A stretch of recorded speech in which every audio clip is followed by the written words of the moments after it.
لہذا 18 ذی الحج غدیر کے میدان میں پیغمبر بالکل حج کے بعد صحت، اور آپ نے جیسے ہی وہ اعلان کیا کہ جس کے لیے خدا آیت میں کہہ رہا ہے واللہ یعصمک من الناس، اے میرے حبیب اللہ تمہیں لوگوں سے بچا کر رکھے گا، یہ اعلان جب امام نے کیا، پیغمبر نے کیا حضرت کی ولایت کا، تو وہ جو خطرہ تھا وہ بالآخر ظاہر ہوا، اور مدینہ آنے کے کچھ عرصے کے بعد پیغمبر نے حضرت امیر کی ولایت کے اور اپنے بعد جانشینی کے معاملات کو جب انجام دینا شروع کیا تو کچھ حالات ایسے ہوئے کہ پیغمبر اچانک سے بیمار۔ مجھے نہیں پتا کہ تاریخ میں اس طرح کی احمقانہ باتیں کیوں کی جاتی ہیں کہ جی خیبر میں پیغمبر کو زہر دیا گیا تھا اور 4 سال کے بعد 3 سال کے بعد اس نے اپنا اثر دکھایا۔ دنیا نے کیمسٹری میں اتنی ترقی کر لی ہے، آج تک کوئی ایسا زہر، کوئی ایسا کیمیکل دریافت نہیں ہوا جو 3 سال انسان کے اندر باقی رہے اور 3 سال کے بعد جا کر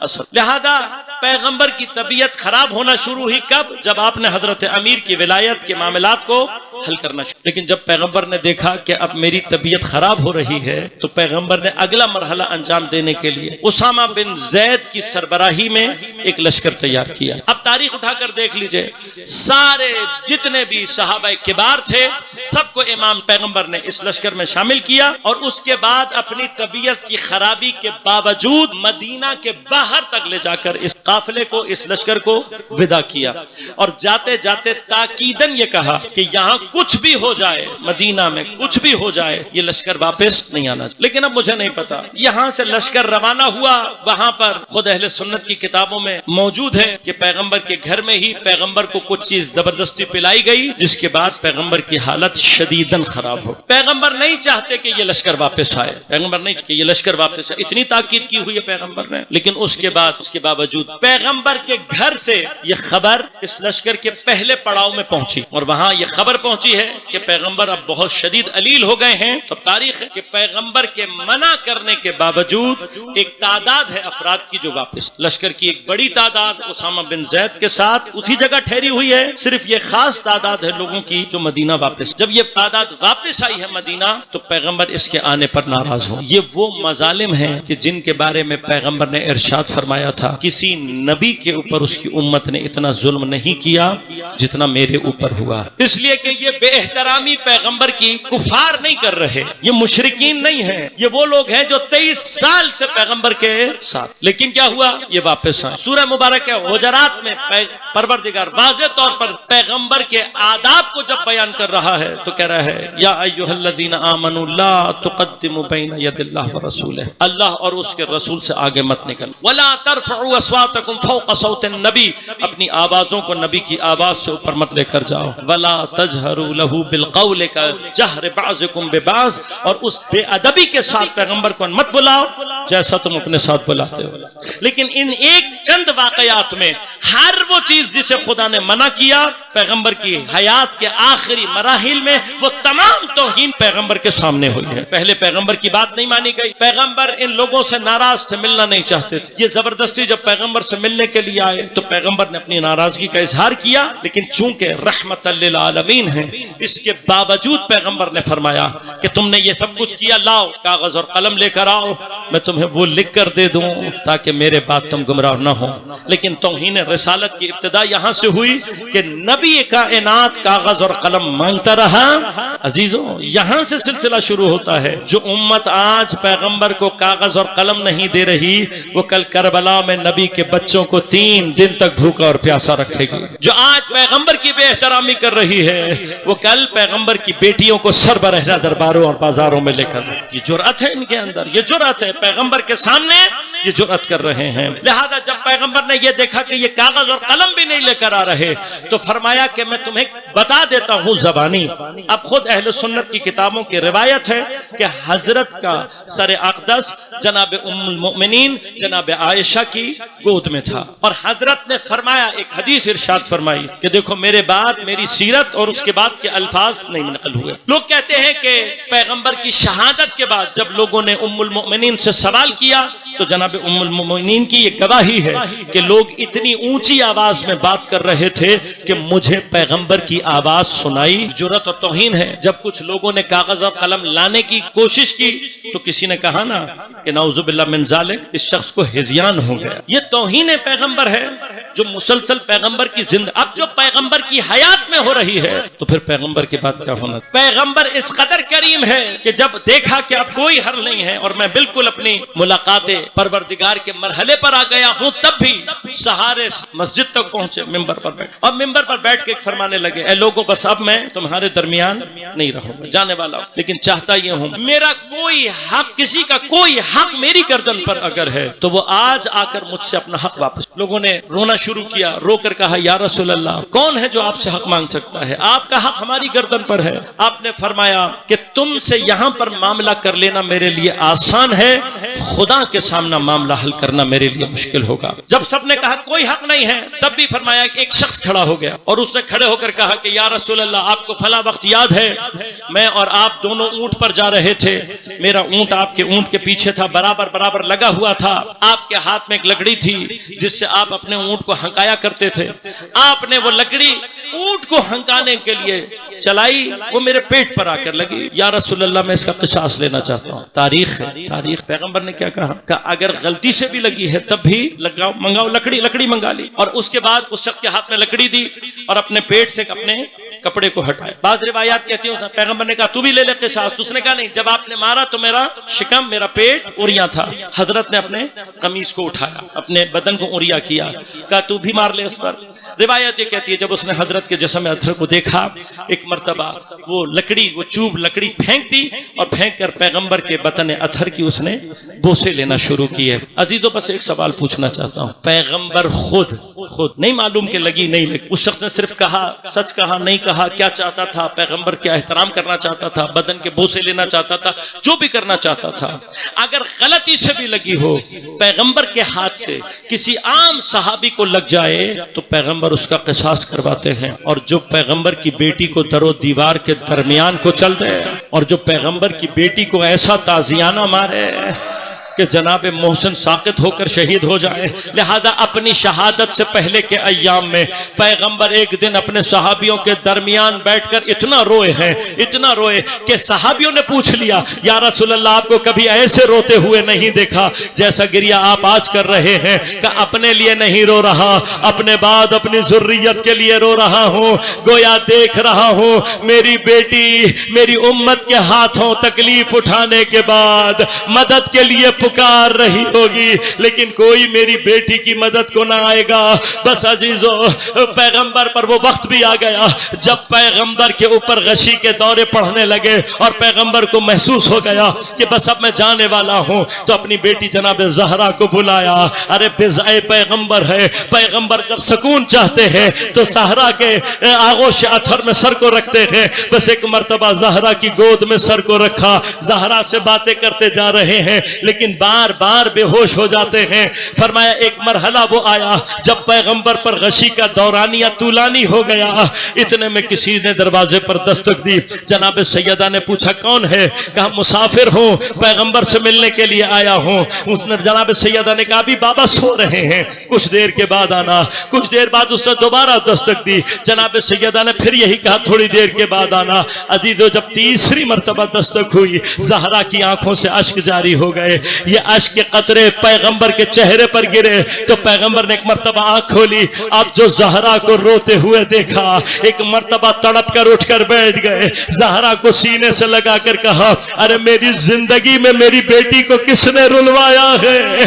پیغمبر سے زہرا کا رونا دیکھا نہیں جاتا، میں کہوں گا یا رسول اللہ آج آپ سے زہرا کے آنسو نہیں دیکھے جا رہے، ارے کل جب جلتے ہوئے دروازے اور دیوار کے درمیان اپنا محسن شہید کروا کے اپنا پہلو توڑوا کر واہ محمد کہہ کر رو رہی ہوگی، خدا جانے آپ پر کیا گزرے گی۔ بس عزیزو پیغمبر نے فرمایا زہرا تم نے غور نہیں کیا، یہ آنے والا کسی سے اجازت نہیں مانگتا، یہ کسی سے اجازت طلب نہیں کرتا، ارے یہ ملک الموت ہے، لیکن زہرا یہ تیرا احترام ہے، جب تک تم اجازت نہ دو گی یہ داخل نہیں ہوگا. بس عزیزو اسی لیے شاید زہرا نے سوچا تھا کہ جب ملک الموت میری اجازت کے بغیر نہیں آتا میرے بابا کا امتی کچھ تو حیا کرے گا. لہذا دروازے کے پیچھے کھڑی ہو کر کہہ رہی تھی ارے میں نبی کی بیٹی ہوں. لیکن آنے والے نے آگ بھی لگائی, دروازہ بھی گرایا, پہلو کو بھی توڑا, محسن کو بھی شہید.